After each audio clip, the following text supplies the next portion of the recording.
partie, deuxième vidéo de la Révolution française. La première partie, on a consacré à les trois ordres et les états généraux. Aujourd'hui, on veut comprendre qu'est-ce qui va se passer avant le 14 juillet 1789. Donc, on va se plonger en avril, mai, juin 1789.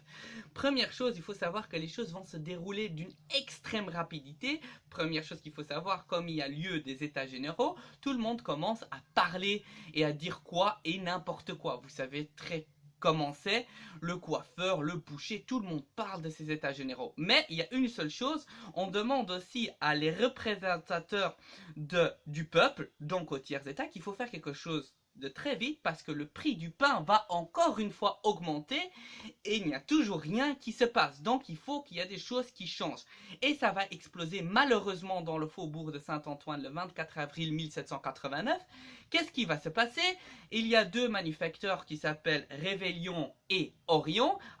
Ils vont avoir une idée assez ingénieuse. Ils vont dire on doit descendre le prix du papier du pain, mais si on descend le prix du papier du pain, il faut automatiquement descendre les salaires. Les ouvriers ne l'entendent pas comme ça, ils rentrent en révolte. Il faut juste savoir, petite nuance, que ça a été une hypothèse et que Réveillon et Hérillon ne l'avaient pas fait, et payé très bien les ouvriers.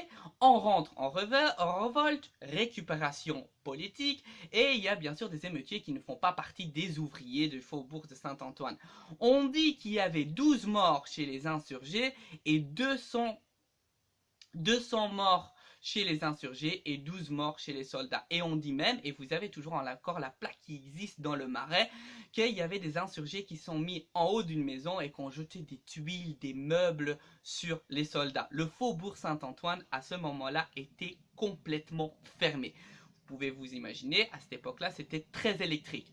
L'élite pense que cette émeute n'est pas très importante, disent que c'est une petite émeute de voleurs et qui n'a rien à voir avec une émeute politique. Le 5 mai, on va réunir les états généraux dans la salle de menu plaisir qui est la salle principale.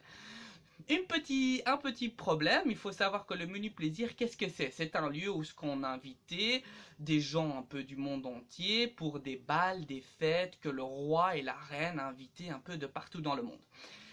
Il y a un petit problème. La noblesse va recevoir une salle, les clergés va recevoir une salle, et malheureusement le tiers-état doit demeurer dans la pièce principale.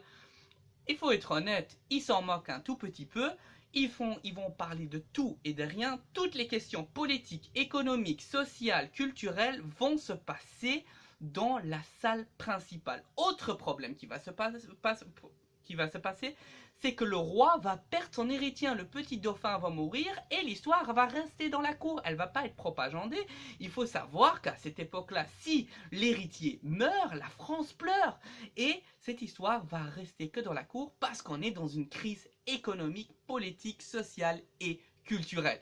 Donc le moment est devenu et est très grave. Un peu plus tard, il y a un certain siégès en juin qui va dire on n'a plus besoin de la noblesse et le clergé. On va faire notre propre petit terrain et on va créer l'Assemblée nationale. Quelques jours plus tard, cette histoire rentre dans les oreilles de la noblesse et le clergé et on décide de fermer le menu plaisir pour le tiers-état. Qu'est-ce que font le tiers-état? Ils attendent, ils patientent et finalement vont partir au jeu de paume. Et c'est là où ce que vous voyez la peinture où ce qu'on prête serment, qui a été immortalisée par Jacques-Louis David, qui faisait partie de la Convention et qui faisait partie aussi du tiers-état. Et donc du coup, je crois que vous pouvez toujours voir encore la copie qui se trouve à la petite galerie, celle que vous voyez près de Versailles, dans le jeu de paume, et bien sûr l'original qui a été inachevé. Un peu plus tard, grande dispute entre Mirabeau et Debrez. Qui est Debrez? Debrez était un personnage très conservatif qui avait dit qu'il faut que cette assemblée nationale ne vit pas et qu'elle cesse de vivre. Mirabeau va répondre « Je suis venu de la volonté du peuple et s'ils veulent me faire sortir, qu'ils me font sortir par les baïonnettes. » Toutes les choses deviennent de plus en plus électriques. La noblesse et le clergé vont demander au roi que cette chose cesse de vivre et que ça devient très très dangereux pour la noblesse et le clergé et le roi lui-même. Donc le roi, qu'est-ce qu'il décide un tout petit peu avant le 14 juillet? Il décide de mettre des soldats autour de toute la ville. Le peuple croit bien sûr qu'il y a un grand coup d'attente qui s'y attend. Et qu'est-ce qui va se passer? Ça, c'est pour la vidéo prochaine. Je vais vous expliquer. Est-ce que ces soldats qui font partie de tous les pays qui ont une certaine monarchie parce qu'ils ont peur de l'abolition de la monarchie, est-ce qu'ils vont rentrer dans la ville et va se passer un coup d'état? Qu'est-ce qui va se passer au 14 juillet? Et qu'est-ce qui va se passer après tous ces événements? Ça, c'est pour la prochaine vidéo.